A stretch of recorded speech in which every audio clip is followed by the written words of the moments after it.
Man, this is lifestyles of the poor and unfucking fortunate. But I tell you what, but bitch, we got views. But yeah, man, the album came out, you know, and You want to talk about that, like the recording process of that? Sure. Because you signed in 01. Signed in 01, and I was on like I said, like a probationary period for like a year and a half before we actually started recording. Like they would bring me in every now and then, and I'd like record. But they were just seeing how many different styles and shit I could come up with, and they give me a different beat, like all right, go write a whole nother verse. They never put these songs out. They were just for practice and shit. I remember the first time I heard about you was not even on this album. It was on that Project Pat bonus disc. Yep, I forgot about that. Good call. Crash the Club. Crash the Club. That's the first time I heard Lil Wyte. Land of Smackdown bonus disc. Bruh. And I'll never forget when Paul called me. He was like, hey, we're giving you a speedy. We're going to put you out a little earlier. And I was like, what do you mean? I ain't even finished the album yet. He was like, don't worry about it. We're going to put Crash the Club that we'd already recorded on Project Pat's new album as a bonus disc with you and Fraser Boy. Mm-hmm. And I was like, fuck, all right, shit. So I get, what? Like, okay, cool. And I'll never forget it, man. I was with my first baby mama, my oldest daughter's mom. We were down on Summer Avenue at this like little spot where all these cars linked up every Friday, Saturday night, or whatever. And we pulled up to this fucking lot, and it's nothing but me coming out of every car. Like once everybody found out I was white, all the white boys here in Memphis was just on it. All the white girls. I mean, of course you had, whole city was on it, but the white folks ate that shit up. And it was just weird, pulling up to a parking lot and don't know anybody in the parking lot. Everybody's jamming my shit and nobody knows what I look like because the album ain't came out yet. That's the way I felt. That's the way I was. So like, I'm walking to the middle of this fucking giant car show type party deal, and everybody's just jamming and shit on repeat, just jamming it. You heard the new guy from 3 6 Mafia? I'm like, yeah, I've heard him. You know what I'm saying? Like, yeah, I've heard dude. He's all right. Yeah, because you're like, it's me. I'm sitting there, it's like, yeah, he's all right. He's cool. And we ended up, that was a super hit success. Everybody loved that song. And, we ended up, so we're in the middle of recording. I was out with my brother Jimmy, who introduced me to all this shit. And he tore some ligaments in his leg. And back in the day, Jimmy used to, like, lift a lot of weights and shit. He was swole as fuck. And they gave this motherfucker Oxycontin 80 for his motherfucking torn ligaments. And he didn't know at the time. I didn't know. Nobody knew. He's like, bro, I don't even feel my other leg, let alone the one that's hurting. You gotta try one of these. And I'm like, fuck it, all right. I'd already been experienced with Xanax and tabs and shit like that. So he's like, you gotta try one of these bars. I'm like 20. I mean, one of these oxys, and I'm like 20 years old. And I popped the motherfucker, and I literally, I overdosed pretty much. I just didn't die. I just overdosed. My body was rejecting that shit. The first time. Yeah, the very first fucking time ever. And I took that motherfucker, and we ended up at a CK's coffee shop, little breakfast spot here in Memphis. And it was like 5 in the morning. I'd been fucked up since 5 in the afternoon, just been like a zombie. Yeah. And I go over to the dude cooking the breakfast and shit. I go, I'm like out of it too. And I'm like walking over doing, hey boss, don't worry about cooking my food. He was like, what? I was like, I'm not gonna be here to eat it. I knew something was bad. Something was wrong. My body was just shut down. So I go into the bathroom, and as I'm literally falling out, and I just stuck my arms out and grabbed both handicap rails. And when I did, my body just stopped right above the toilet. I almost knocked all this shit. And I just barfed. I threw up for like a whole 3 minutes. And I mean, I threw up everything in my soul. Yeah. And man, after that shit was out of me, I was like, oh, God damn, don't do that shit again. Puking around. So I walked out to the kitchen. I walked out into the restaurant, sat down, and everybody's like, what the fuck happened to you? You were just dead a minute ago. What the fuck? They thought they were going to take me to the hospital. They were trying to put food in me and shit to get me to sober up. I was like, I don't know, man. I just threw up everything, and I'm hungry as fuck now. And dude comes up my plate. He goes, I knew you weren't going to die. I was like, what? It was like some guardian angel food of pancakes or some shit. And so I smashed this fucking plate. And man, like I said right there, I was like, man, fuck Oxycontins. Fuck Oxycontins. No. Mm-hmm. I said, man, I'll pop some shit and have a good time, but when it's something like that, no. So the next day I go to the studio, And Paul's like, what'd you get into last night? I was like, oh my God, let me tell you, bro. Don't ever take an Oxycontin 80. He was like, oh, what happened? I told him the whole story and shit. Juicy pops his head out and goes, write a song about it. I was like, what? He was like, yeah, write a song about pills. All of them, though. Don't just solidify the Oxycontin. You could name it Oxycontin. And Paul goes in there and makes the beat that night. And like, that's the rest was history on that. And like, that was what really set the pace for what kind of music I was going to be making on this album. And I'm like, God damn it, this is what I'm going, this is really just what we're doing? But you telling the story, and I'm so glad you told that story. You telling that story is completely different from what probably everybody thought that Oxycontin was. They just probably thought it was you, that's just you love doing that. Exactly. People think I get up and like take a fucking cheese grater and sprinkle Oxy on my eggs and shit. That's what people think. Like, I ain't took Oxycontin in literally like fucking forever. Yeah. And shit, I don't really fuck with nothing no more. Everything's fentanyl now. Shit, you can't take nothing from anybody. If this shit don't come out of a fucking Walgreens, I ain't even taking my antibiotics unless it got a sticker on them motherfuckers. Yeah. But yeah, like everybody thought, just like you said, like everybody, like dude, I would go to shows and people would give me like bags of pills. Right, it happened in Evansville that time you did that show with us. Yeah, it did. When you did that song, people brought up a whole thing. Yeah, dude, me and what's it was me and Fraser Boy and Ace at the time. We were at a show and this dude had been in the front row all night with these big ass pockets, right? I mean, he had fat pockets. You can tell he had something in his pockets. This motherfucker, right when the song comes on, there's a picture somewhere. I can't fucking find it. I've been looking for it forever. But I remember I found it on MySpace forever ago. Mm-hmm. And dude reached in his pockets and pulled out 2 handfuls of every kind of pill on the song.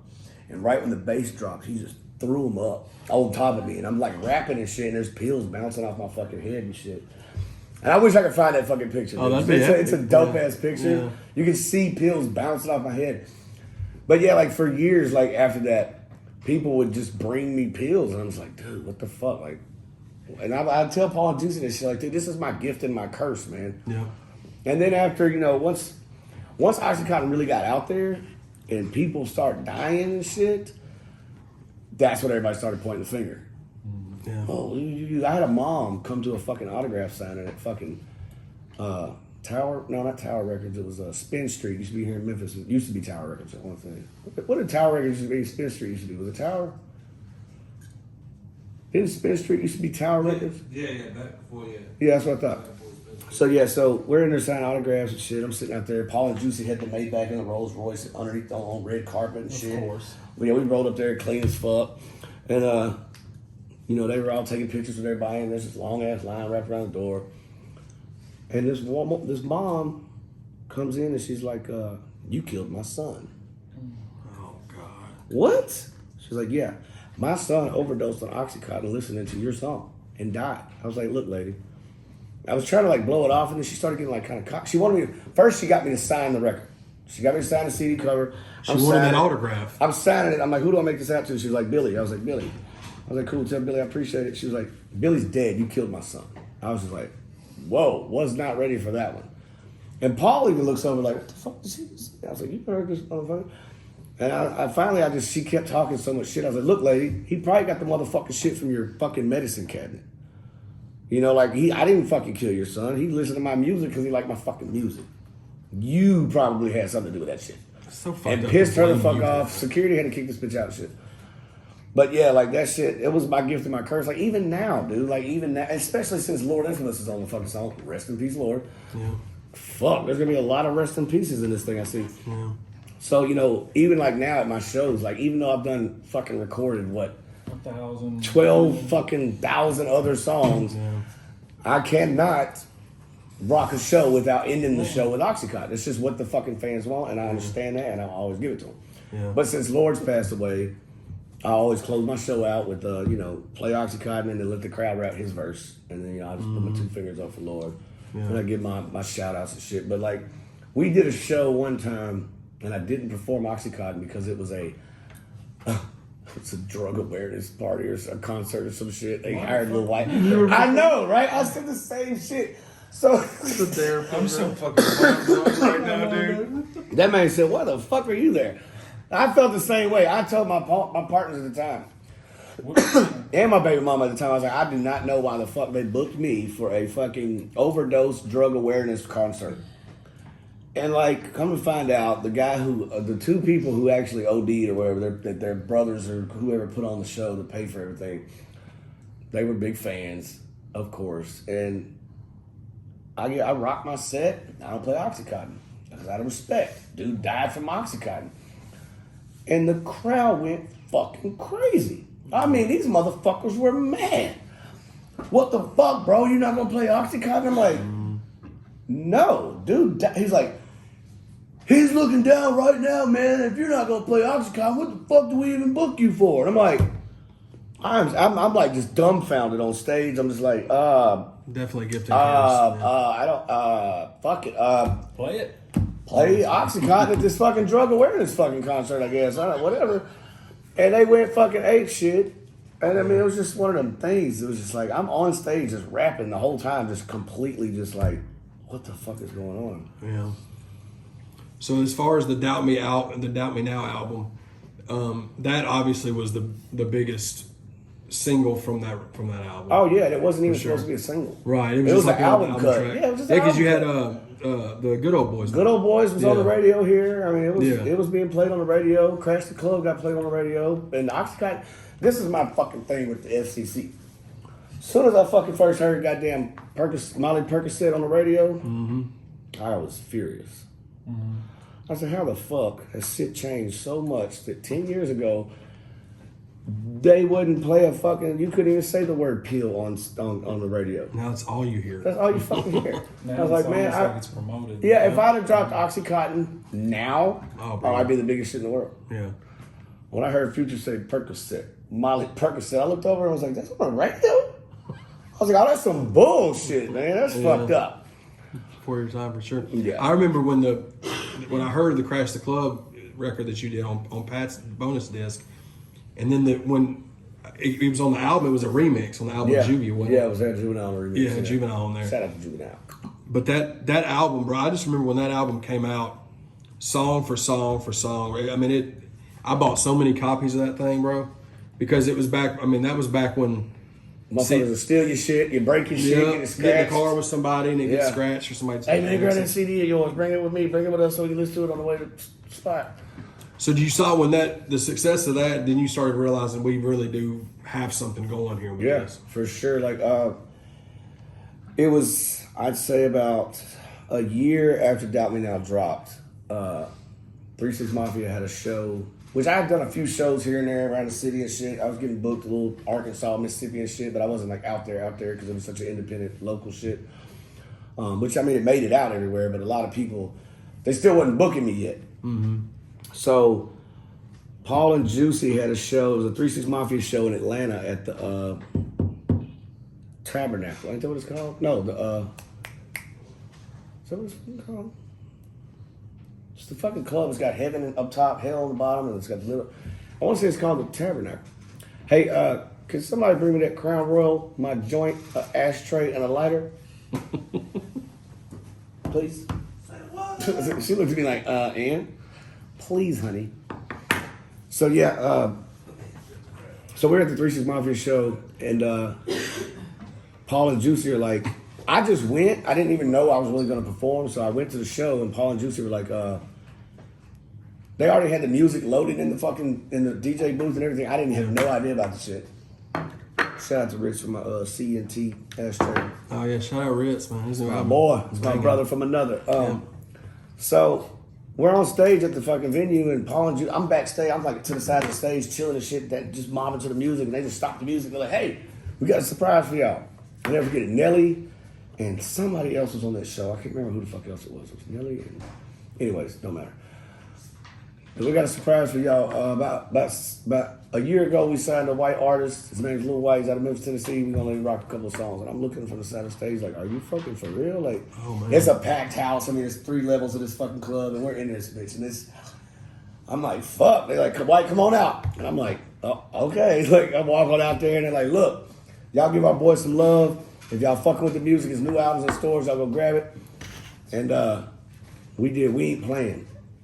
Oh man, We performed. I performed. We Ain't Playing and Crash the Club, And We Ain't Playing came on. Dun, dun, dun, dun, dun.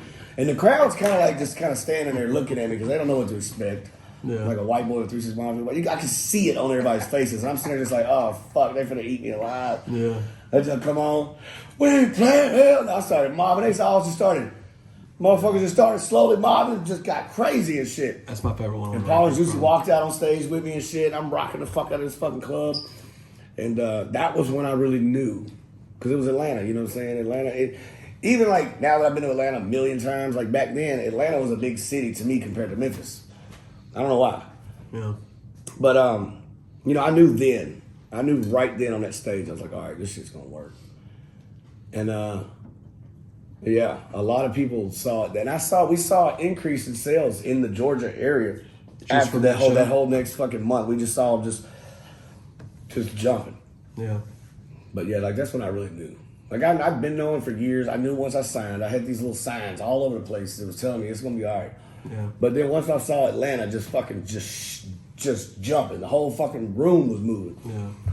I was like, yeah, this is. Because that was the spot. I mean, Atlanta in the early 2000s, mid 2000s, bro. If you get popping there, bro, because another thing that was dope about all the Hypnotized Mind projects back then was the posse cuts. When everybody's song, you know what I'm saying? And the one that's on the Doubt Me Now one is a banger. They all were bangers, but when Paul called me, he was like, "Hey, we're done with the album." I said, "Yeah, I know." He was like, "Well, there's one last thing to do." I was like, "What?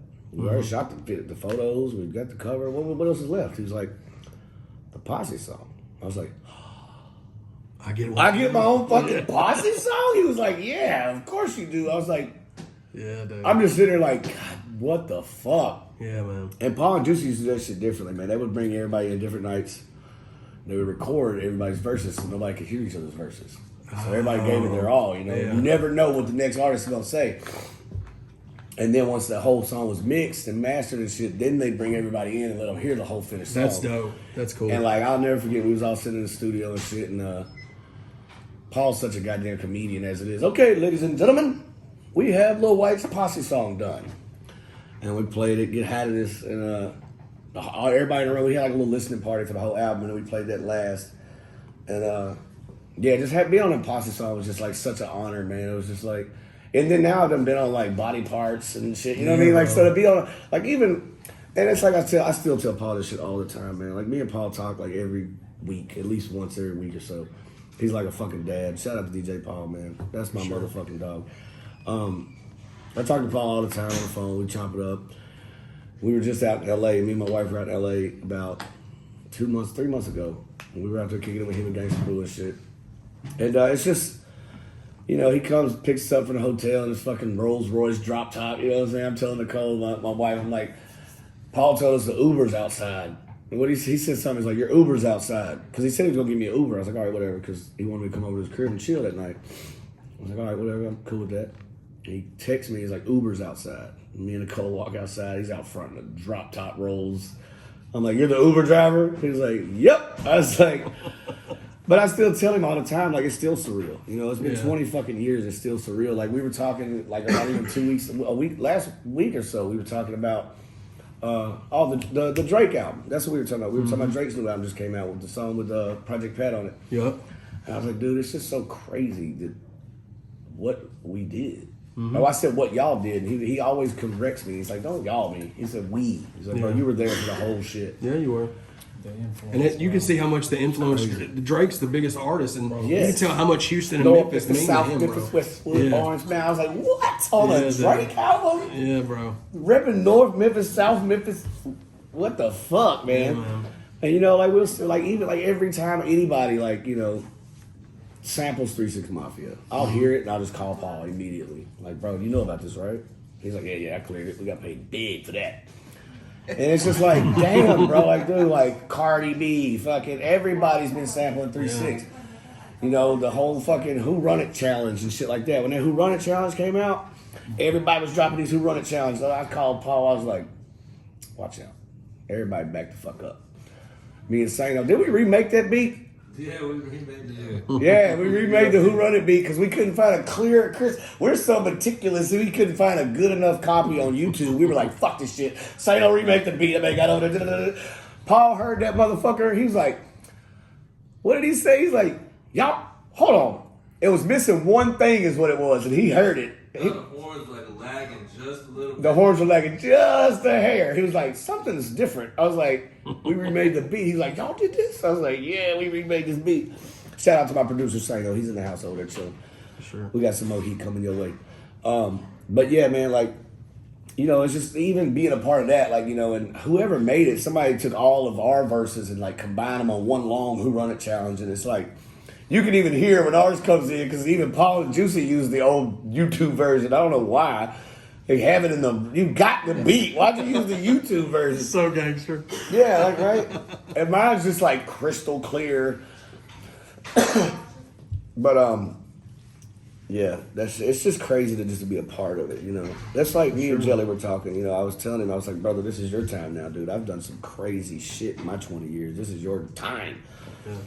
And, you know, like just even seeing Jelly with Paul, you know, he was just at the show, last night? He was in, or night before last, was it? Night before last? The Three Stacks Festival or whatever? The Lansing, Lansing, Michigan. Yeah, it was Saturday night. Yeah, just seeing, you know, seeing Jelly and Paul in the pictures, just like, that's what's up, man. Cause shit, Lex was with us when Jelly first met Paul and Juicy, man. Mm-hmm. That was we was doing Snow. We was doing a Snow album. Yeah. That's when we introduced Jelly. I introduced Jelly to Paul and Juicy and shit, and you know, Paul and Juicy just got that aura around them, man. Mm-hmm. And you can hear it in the music, you can hear it in the sound. It's everlasting, dude. It's not going anywhere. Yeah. Like right when you think, and I even said the whole reason COVID even happened is because the devil found out 3 6 Mafia got back together.